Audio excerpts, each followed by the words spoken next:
Okay. Vì nãy chuan classification of element ka kan chun zom lenga. Part 2 ko the Mendeleev periodic table ka kan zir tran to a. A thad na lai ka kan soi to a period masala ma khan tu na atlin to na lai ta kan tran le khotang. Drawbacks of Mendeleev's periodic table. Ama sabera chun number 1 hydrogen omna chungchang hi ni. Hei ta he kan n chuan hydrogen hi lithium te sodium te potassium te bula ada amaro hydrogen hi fluorine te chlorine te bromine te iodine te bula om thei tho hi ni asan chuan properties kai ang tlat hydrogen hi lithium te sodium potassium hi metals thirang chi khan nia ma hydrogen gas de ni chuan heta om rual heta om hi a thei ve tho ni electron si pakhat cho outermost shell a ne ya he ho po hian ne ya pakhat adon le chuan non metal sang ni theya pakhata pai chuan metal sang ni thei thunga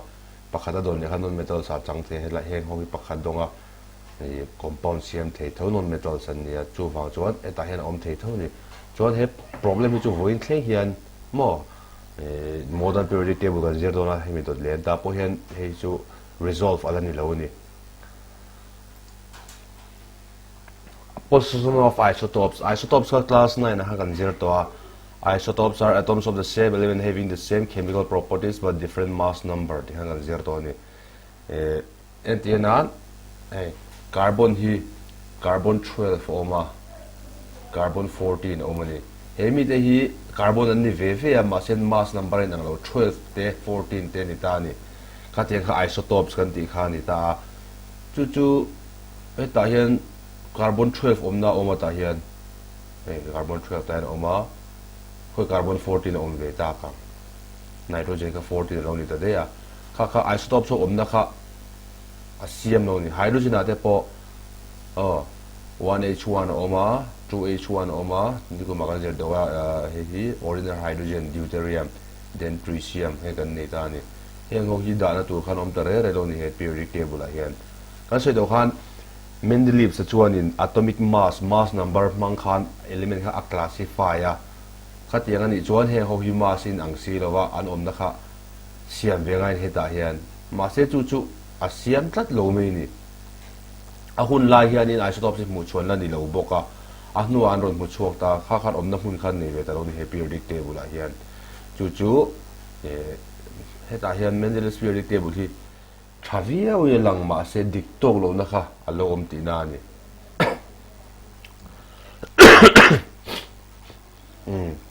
adang le kan se do khan chemical properties in ang kha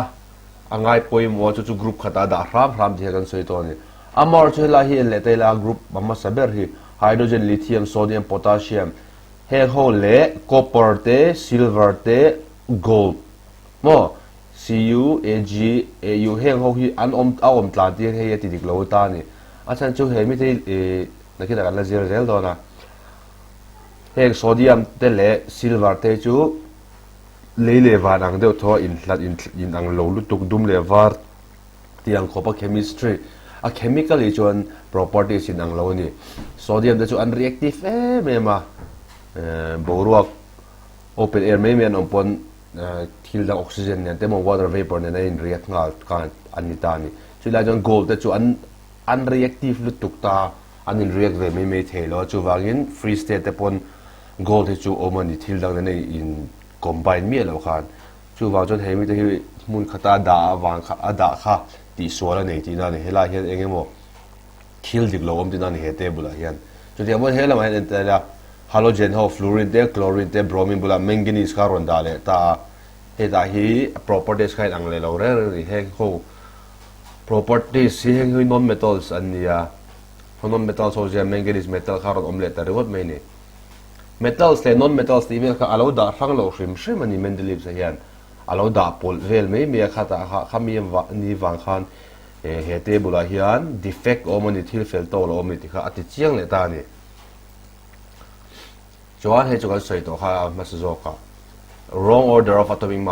mass increasing order na rem kan ti rol kan he heta tellurium le iodine te hi tellurium 128 ni iodine 127 ni dei to heta cobalt and nickel po 58.9 58.7 claim zo khat nunga ta dei me ni an om nei thak tak ani heng mi ti mo ma sen thak zo silo kha wang khan enge mo defect chu ti na ni he table a hian kha wang khan khang point kan soitak hydrogen position te isotopes of position te chuan properties in ang lo da tlan te wrong order of atomic mass khang point pali wang khan he table po hi scientist te khan in a fel to lo en table thar kha siam alo tul ta ni chu table thar kan zer chu modern periodic table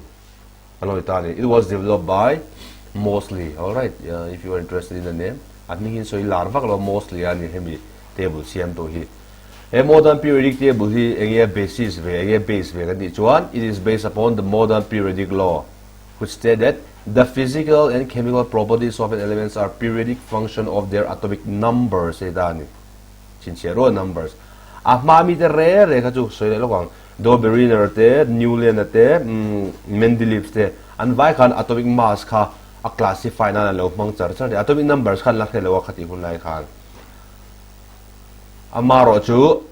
atomic numbers khan classify khan aswal anti fu le thelowa diglo kharon omzel ani chuan 20th century tira khan in atomic numbers si thria cholo in ta atomic number chu kan soi dong khan the number of protons or electrons in an atom is called its atomic number proton omzal electron omzal thi nangzel class 9 kan zer to kha proton omzat emo electron omzat da kan soi ka atomic number chu ni atomic mass ero chu protons le neutrons kha subatomic particle pani protons le neutron bel khom khan ni thung ta atomic hian properties allow determine lawa atomic number hi a property determine to dik tak zo lo nia dihan ka lo soi ta ni atomic number is that value which determine the properties of element and not atomic mass ta modern periodic table na aron mu chua chu nia chuan kan ngai poi mo ber chu electronic configuration mo in la khriam class 9 la kan zer do kha yen atomic number kha 8 lo ni ta se z ni symbol chu electronic configuration tia kan zer thin kha true pare den chuan pargola banga 1 2 3 4 5 6 he electronic configuration he in rem khom da na hi a properties kha element oxygen ani mo hydrogen ani mo nitrogen ani mo iron ani mo gold ani mo kha properties determine to chu he outermost shell electrons omzata he hi ni electronic in rem da na electrons in rem da na kha chu modern periodic table na aron mu chua chu ani ta ni man lai kha chung soi tong khan an lo la khetlat lowa atomic numbers kamo a big electrons khan la khelo class 9 la kan zer to electrons chu sanga zera so po pasari 20th century aron ni don tir khan J.J. Thomson an ron mu chuak ta khata tangche khan ni chemistry apo aron chapter thara ron kaya thil tham da ron thria thiam pha ta chemical properties abi takin element ho re anin react dan mixturation na compoundation dan heng zong determine to electrons in ya electrons apo electron zong ni lawin a valence shell outermost shell electron bi hi ni chu wang chon helai in rem dan he poi mu em ma hemi in rem dan low determine to ber chu he atomic number kan ti khani chu wang chuan he dai chuan a fel ta thlap me ni let's see in the next slide le features modern periodic table dan chu he ti hi lo ni ta ni han en le tai la kan zir thui main la feature chu sei patanga Mendeleev sa ning phuang tho khan rose horizontal pay ho hi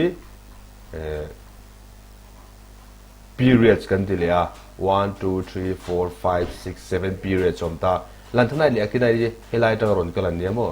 helai om tur in ya akinai po helai om tur kha cholo la sen lo tela chuan periods vertical column ho groups kan ta group hi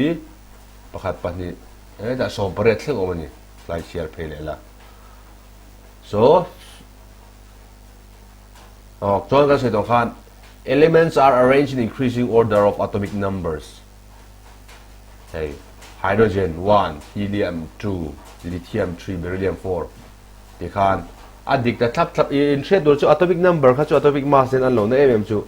atomic number a chuan in decimal kha om ve ngai lo ni a whole number nge ni 1 2 3 4 5 6 1.5 1.2 ti bel kha om ve ngai lo 29.1 29.2 ti bel kha om ve ngai lo a dik ngal thlap me ni whole number kha na phei char char he an enula va hian 19 20 21 22 23 mo he ta po 37 38 39 50 51 52 ti kha na kal char char ta ni kha tak kha ni ya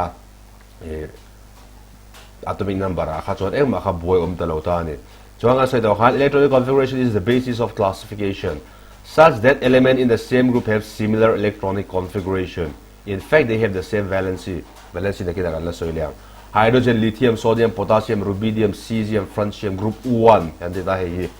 alkali metal and boko de helai color here ko ta data a pink mon di kha heng ho hi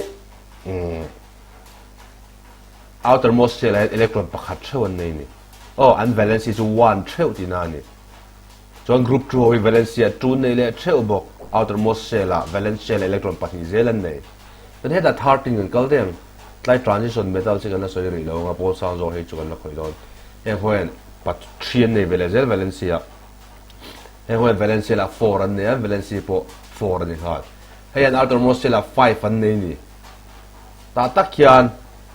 class 9 akan soi to kha pali item an nei chuan valency chu pare da tang subtract tur kan ti kha he hoen 5 an nei 5 an nei chuan an valency chu 8 minus 5 equal to 3 here okay group 15 group 16 hian 6 an nei 8 minus 6 equal to 2 valency ni vele thung ani chuan to ba group 18 hian noble gas kan ti mo he ta color code om le helium neon argon krypton xenon radon ho hi 8 an nei ta electrons 8 minus 8 to 0 except helium je pahni chaw ne ya first shell ma sabera jon pahni ba ka dei thei chuang lo ba noble gas te kan phuana chan po kha anin react ve me ngai lo wang ani enga tingen in react ngai lo kan ti chuan reaction om na chan hi electron share wang ani electrons transfer wang ani ti teng electron transfer mo electron share mo wang ani ya outermost han pariat an nei to chuan stable electronic configuration and the khat yang chu an react thei me to lo ni anin react na chat chu outermost electron hi pariat nei hi an tum char char element dang re hian chuan anin zom khom che hian pariat an lo nei ta che thina alo stable thin ta he hoi chu pariat emo pahni emo khan nei sa ta outermost shell kha wang khan an react ve ngalo chapter do le metals and non metals kan zir khu chu detailing ionic bonding te covalent bond te kan la sei do na ta chu kan la sei le Mendeleev sa tidik lo he na ro tidik tak modern periodic table na ro tidik tak ka sei lok te la kan sei dong khan cobalt nickel ti ba em photang hey cobalt and nickel kha Mendeleev sa ka chuanin ti hian da ve thoni cobalt and nickel kha COTNI tia ai anatomic mass ni la dik chuang lo ni 58.9 ania ta 58.6 ai let ling ani ma se atomic mass kan rem to lo tu na chuan atomic number mang kan rem chuan 27 28 muthiam dero 27 le 28 kan en chuan ai increasing order dik tak khan lo om le ta ni so iodine le tellurium tellurium le iodine po 127.6 india ta hian 126.9 a decrease data atomic mass so mass atomic number zo chu 52 53 increasing a dik ta thlap me ni chuan dan se do kha gold te kha khon gold kha ta gold chu ta nom ta gold le lithium le sodium te nom tlang to re lo a dik thlap to me ni tin ni ka se isotope so kha alom chung he ne mi lo ti me thia carbon te kha carbon an tia carbon 14 khoi om ve lo ti me the ka se do khan modern periodic table chot atomic mass manga re mani lo wa chu wan isotope so kha om na kha khana sia mangai lem lo carbon 12 ani mo carbon 14 po khari ta sian pani khan an atomic number jo 6 ani re ve sigatik khan group 10 kha group 1 2 te 13 to 18 kha claim in a detail deuh lekin kan soi fia chodon ni le group 1 le 2 in pot taila tla color code lu in le taila group 1 alkali metals kan tia group 2 ka alkaline earth metals kan ti thungani group 1 a chon element khat ni thumli nga ruksari an oma hydrogen chu francium engowi technical electronic configuration amdani hydrogen chu kan thria u1 ani maya lithium kha 2,1 then sodium kha 2,8,1 potassium kha 2,8,8,1 du to report an electronic configuration again and chuan I similar ni 2,1 2,8,1 2,8,1 outermost shell han pakhat zel an nei ni so their valency kha 1 valence electron kha 1 he unreactive remember they are very very most reactive and ya he ho ro zen potassium hi are reactive le zol bi ka hemi dot chapter hemi dot topic ka kan soi le don unreactive na chan rong rong de pot a valence ne le chin dan de po tuna re chuan phe to chu ain andal an similar dan ha en turani an valence kha 1 zel an ni chuan alkali metals ti hmian phona chen chu he ho hi oxygen ne in reacta se entina he sodium oxide atelo chuga potassium oxide te lithium oxide he ho re hi base an ni base chu he pon na kina kan zero chapter dot lia acid bases and salt acid opposite ho kha khatiang compound ho acid neutralize te ho kha an nia chu wang chuan he tiang compound and form of wang hian alkali metals ti kha vu an ni ta ni chuan an metals chu ni takna thir te angin an sak lem lowa amar chu an reactive ema they react violently with water now group 2 hilo en vele tela group 2 beryllium atranga radium thleng hian heng ho hi alkaline earth metals an ti ve thungani let's see their electronic configuration again pati thum chau kan tiang rei lo nan beryllium hi 2,2 ni atomic number 4 tero magnesium ka 2,8,2 12 ani le chia calcium ka 2,8,8,2 chuan an mule ta chu enge valency khain angle da thap mai tu kha ni le ta fur mai ni heng ho gi chuan ani po hi unreactive amaro chu alkali metal sang em reactive kha chun ni lo ani tui signal kha chuan tui vote ne kha chuan react thelo na amar chu tui lum ne chuan react ve hal thein ni calcium te magnesium te hi kha unknown ni le tan properties kha ein similar zel kan ti to kha chuan alkaline earth metals ti an phuana chan hi chu tui ne nine react hydroxide an siama chu hydroxide chu headline mi lithium sodium potassium ti ang tho kha an yama se khate em base chak kha chu ni lo thungani calcium hydroxide calcium le water react atang he hi mizo to jon chinai kan ti kha ni magnesium hydroxide he milk of magnesium tia he base an ni zel tho he alkaline earth metals ni an lo phota he ang em kha chak khan ni lo hela hi oxide chau ka lo soya group 1 hi NaOH stand form very water and reaking potassium hydroxide te NaOH base zong base chak very strongest base anti chidani kha group 1 le 2 chulo du to le taila chuan ha da adon le en liang group 13 na tanga 18 hi boron aluminum hi lo en le tela group 13 na boron hi 2 5 more 2 3 ni mai aluminum 283 mu siam tro ti khan lo en le taila an electronic configuration ka similar in valency ka 3 ni le ve a chuan an properties po khan le nangani chuan heta hian in thriat tur chu helai arongar zir hian boron silicon germanium arsenic antimony tellurium polonium he howi semi metal antini metalloids te kan ti bok thina nakina ai kan la dona metals properties angan neya non metals properties pon ne thawan thok palai ngi ta ber chu khatiang chi properties an ne ma khan metalloids anti amaro chu tangkain em ne he silicon te germanium te pe chu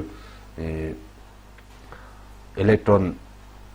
tuna electronics ko computer khoi thina chan phone khoi thina chan te he material wang hi ni chuan solar cell te kan la je dona he te logen solar cell hi siam thelo te ko poi mo chun ni group 13 bika boron aluminum gallium indium thallium UUT or nutrium nakina kan la je ra hi chu he ho hi am properties ka aloin angle ta bokani chuan group 14 kan ena carbon hi 2,4 ni mea silicon hi 2,8,4 ai similar lese an valence te an valence electrons te kha so group 14 big hi carbon hin da atran pa la kin da kan je don da compound poimo lut element poimo lut tu me nia carbon awang hian thil lung kan om theya kan lo om thei pha ani carbon te lo ya thil lung hi om thei lo carbon base chemistry hi mo carbon tel me lo chemistry a hian a le thum veri na zaw zo kan ni than chu carbon le compound a form mi aturu lu tu ka so the last chapter kan le don carbon compound di chapter khan chuan nitrogen family lo me he ho an hinga hian mo group 30 an ti lo le boron family ti me a pen tinsia group 1 le 2 ka alkali te ka ti alkaline and metal ka ti kan he ho jo hinga ne than lawa achung ber mi khan putir mai boron family carbon family nitrogen family lo le a nitrogen a chuan 2,5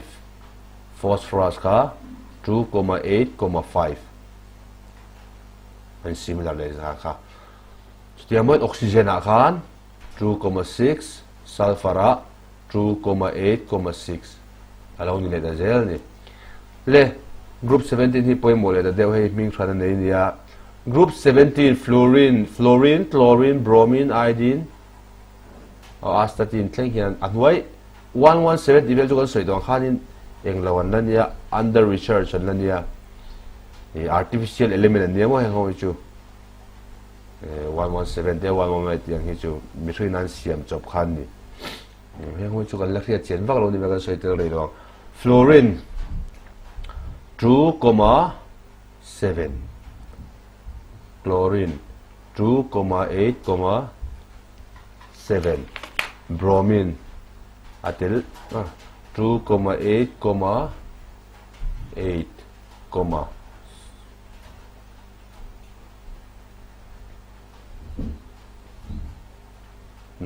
18 20 28 35 okay do to ready hian hey hi an electronic configuration amdani outermost shell a pasari thewon nei ta pakhat hi nei le theuta separate lo in dona pare ne jon a full kan ti to kha he ko hi halogen an tiat minga halogen ti na chan hi mo halo ti hi salt ti da nia gen chu producer ti na ni salt an siam thin wang ni hey sodium chloride common salt kan di kha calcium chloride sodium bromide he tia ho hi salt tia kan soi khan ya salt an siam thina wang khan he da group 1 te group 2 te na an vain combine khan salt an lo siam chu wangin halogen ti mi ka an lo phut pha ta ni an valence shell valence electron chu pasarin ne an valence ta ke ro chu pariat pali ai ta wangin pariat ta subtract to 8 minus 7 equal to 1 an valence ka chu 1 lo ni zel thung ta ni he ho ki ti khan group 17 hang ho he tur an ne mo the tur chu chlorine big phe chu tur trangkai tak poi mo tak me nia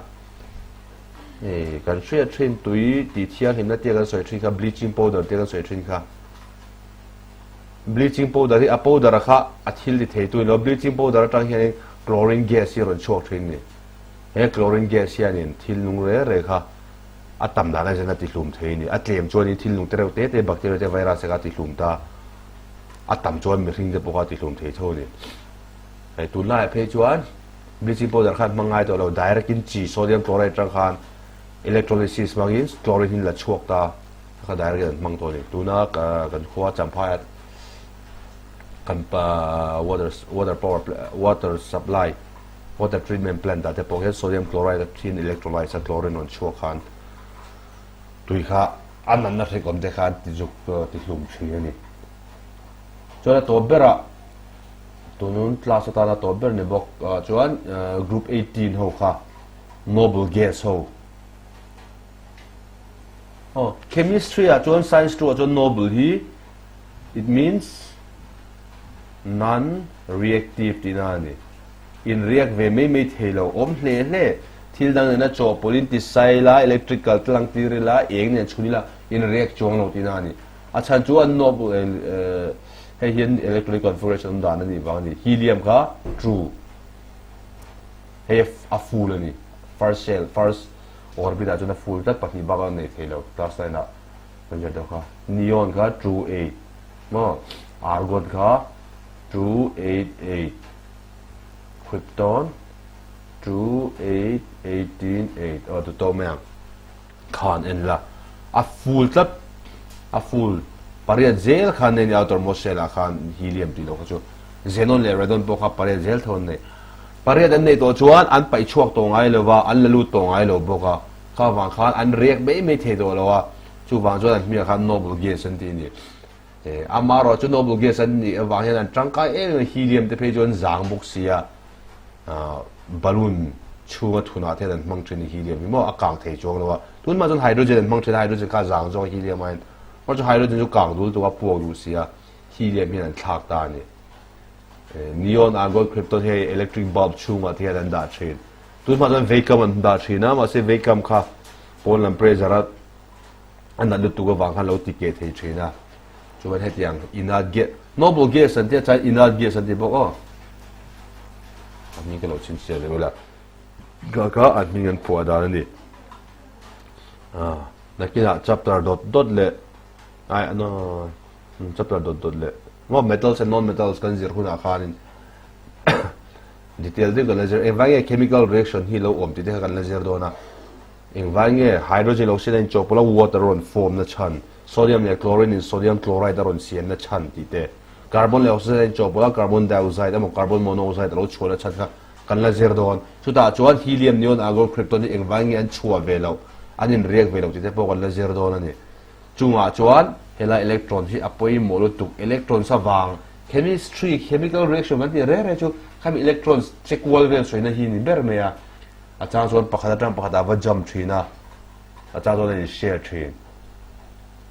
engwange a jump engwange share re chuan pariat hi an tum ber ni at outer most sa pariat nei hi ha chuan kha pariat kha alo nei to chuan a jump thei to lo he heng chu pariat kha nei sa thlap to chlorine te ka chuan pasari nei ta pakhata lama mo ni sodium khan pakhata ne ya pasari dang emo pakhat pai bo de khatiang kha lo ngai thin ta khatiang wa khan chemical reaction hi lo om thin ni